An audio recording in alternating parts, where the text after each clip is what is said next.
Bienvenue à tous sur la chaîne UltraFX. Alors, juste avant de débuter cette vidéo, je vais vous laisser vous abonner. Si vous voulez rejoindre la communauté, tous les liens sont dans la description, que ce soit le Telegram ou l'Instagram. Alors, ici, qu'est-ce que nous allons voir? Nous allons voir comment manager son trade en Smart Money Vision. Avec notre stratégie, comment on va manager notre trade, où on va placer nos TP, où on va placer nos BE, et ainsi de suite. Alors, ici, qu'est-ce qu'on voit? On voit qu'on est sur le goal. On voit qu'on a eu une première prise de liquidité à ce niveau-là. Derrière, on pousse. BOS de la structure. BOS de la structure qu'on peut le voir ici. Là, je ne vais pas m'attarder sur ça puisque simplement, si vous regardez les vidéos précédentes, vous allez retrouver ce détail de ce setup-là, c'est-à-dire les casseurs qui ont été effectués ici et du coup, le flow bullish qui est créé derrière. Ici, vous voyez qu'on pousse, impulsion BOS de la structure à ce niveau-là. Ici, vous voyez qu'on a repris une liquidité à ce niveau-là. Okay.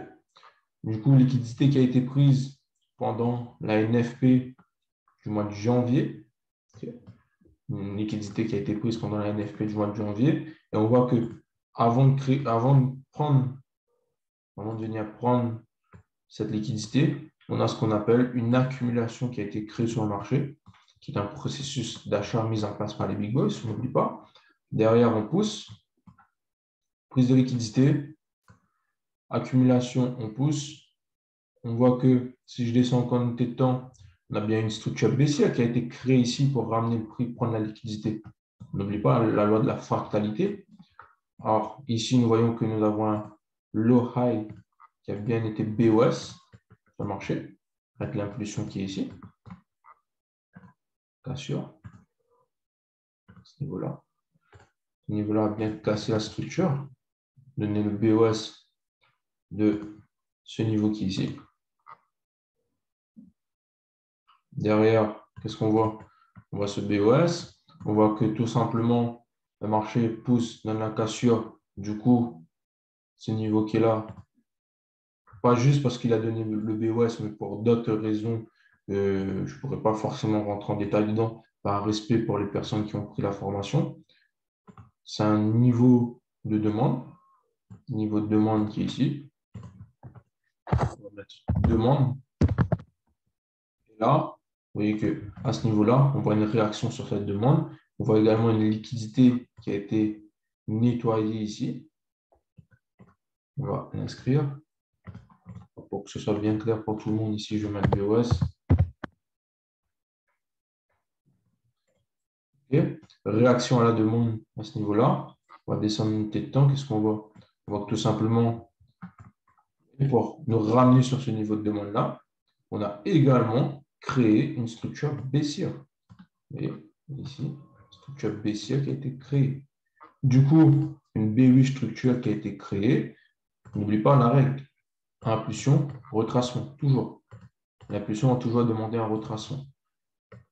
Ici, nous voyons première prise de liquidité, deuxième prise de liquidité. Et comme je vous ai dit, une structure baissière a été créée ici pour nous ramener sur cette demande. Et là, qu'est-ce qu'on voit? On voit que tout simplement, nous avons bien low high, low low. Et ici, regardez, c'est toujours un low high, low low. Par contre, derrière, on pousse impulsion BOS de la structure. Le BOS qui est visible devant nous ici. Là, du coup, on voit qu'on a les réactions. On va voir ça juste après.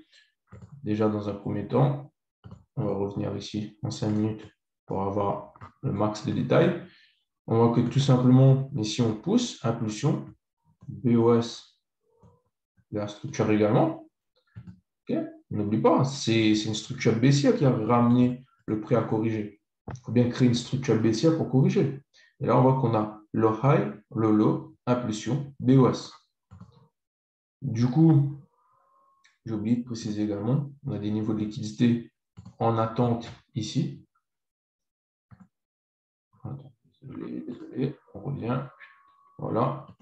Niveau de liquidité qui est ici. Okay. Niveau de liquidité qui se trouve ici. Du coup, potentiel target, c'est un achat à prendre. C'est un achat à prendre. Ces liquidités-là sont les niveaux de target potentiels. Et après, quels sont les niveaux potentiel également. Nous voyons qu'ici, nous avons une distribution du coup qui peut être une zone d'offre sur le marché, une zone d'offre qui peut être ici. On voit quoi? On voit qu'ici, dans cette zone d'offre-là, on va l'inscrire. On va bien indiquer off, du coup, qui peut être un TP2 pour un intra-swing. Alors là, on va redescendre dans notre temps, on va repartir en 15 minutes. Comme je vous ai dit, on voit bien la réaction à la demande zone. Derrière, vous voyez que moi, je suis comme tout le monde. Hein. Quand je vois ça, il y a ce niveau-là qui me tique dans la tête. Mais il ne faut pas rester figé. Parce que là, on verra que le marché ne viendra pas à ce niveau-là. Mais ça ne veut pas dire qu'on ne peut pas rentrer sur le marché, même s'il ne vient pas. Non, ce n'est pas ça. Vous observez ce level qui est là, ce niveau de demande en fatalité qui est ici. Mais regardez, qu'est-ce qu'on a ici? On a liquidité qui a été prise ici. Le lot qui est ici a bien été nettoyé à ce niveau-là. On check notre structure. Là, on reste focus sur notre structure qui est devant nous. Vous voyez que derrière, on a également simplement des liquidités en attente ici. Liquidité de trendliner. Première prise de liquidité à ce niveau-là, de l'intact, du lot qui est ici. Du coup, on attend de voir. Logiquement, là, on a quoi? On a bien une structure baissière qui s'est mise en place, nouveau lot. Logiquement, ce qui devrait suivre, c'est le high, le low. On verra ce que le marché va nous donner. On voit que là, on a bien le low, le high, on attend.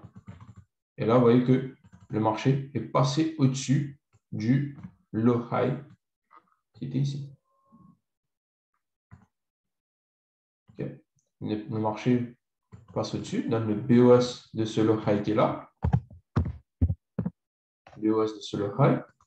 Du coup, là, on a bien eu low low, low high, high low, BOS. Et là, on repère notre zone de demande potentielle qui va être notre entrée du coup. Entrée qui est possible ici. Entrée ici. Stop loss, on va le placer là. Stop loss qu'on va placer ici. Vous voyez que là, nous sommes à peu près 5 pubs de stop. On attend du coup de nous faire activer et on verra qu'on va placer le potentiel TP. Bon, là, nous avons été activés. Déjà, moi, où je vais placer mon niveau pour BE, ça va être tout simplement le niveau que vous voyez ici. Le dernier high qui a été formé ici, qui nous a ramené à venir nous faire play. Si lui, il a été cassé, ok, c'est good, je pourrais mettre à BE. Okay. Ça, c'est mon niveau de BE. Du coup, après, ça peut être un niveau de TP aussi pour les scalpers. Mais comme j'ai dit, là, on va voir vraiment les niveaux de target pour les intra-scalps. C'est-à-dire des trades qui vont durer sur 1 ou 2 journées, voire la semaine entière, et voir comment on peut manager ces trades-là. Bien sûr, sur votre scalper, vous pouvez avoir TP1 ici, TP2 ici, et finir votre journée. Nous, maintenant, en tant qu'intra-swing, et que là, boum, on casse le high qui est ici. Du coup, là, on se met à BE. C'est-à-dire que là, quand on est à BE, on ne va pas perdre de l'argent ni gagner de l'argent si le prix revient à notre BE. Moi, quand je suis à BE, je suis au prix d'entrée. Je ne mets jamais des stop-loss créditeurs, toujours au prix d'entrée. Et après, du coup, on laisse tourner et on va aller regarder nos niveaux de target potentiels. On n'oublie pas, on avait un niveau en tête dans un premier temps, c'était tout simplement les niveaux de liquidité qui étaient ici. Niveau de liquidité, on peut observer ici, target 1 du coup,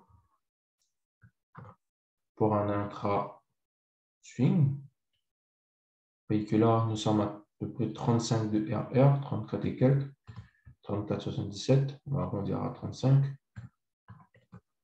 Ok, target 1, Et là, vous voyez qu'on a détecté deux targets, la target 1 et la target 2. Du coup, sur ce trade-là, ce qu'on peut faire, c'est à ce niveau-là, clôturer 50% de la position. Okay. Si par exemple, vous avez un lot 10, vous clôturez un lot 5. 50% de la position. Et du coup, niveau d'offre qui est ici, vous pouvez clôturer 80% de votre position totalitaire, c'est-à-dire que si vous avez un lot 10 au départ, là, vous avez clôturé un lot 5. Ben, à ce niveau-là, simplement qu'on arrive à ce niveau-là, vous devez avoir, il doit vous rester un lot de 2 du coup. 80% de la position totalitaire qui a été clôturée ici. 80%, target 2, on va bien l'indiquer. Là, bien sûr, ce que je vous montre, c'est une façon de manager son trade. Après, chaque personne est libre de manager son trade de la façon qu'il veut. Vous pouvez fonctionner par palier. Moi, j'ai détecté 2 targets possibles. Du coup, j'ai 2 paliers à venir prendre. Et après, on peut laisser, on voit que le marché pousse. TP1, on monte à TP2. On voit qu'on arrive sur le niveau d'offre.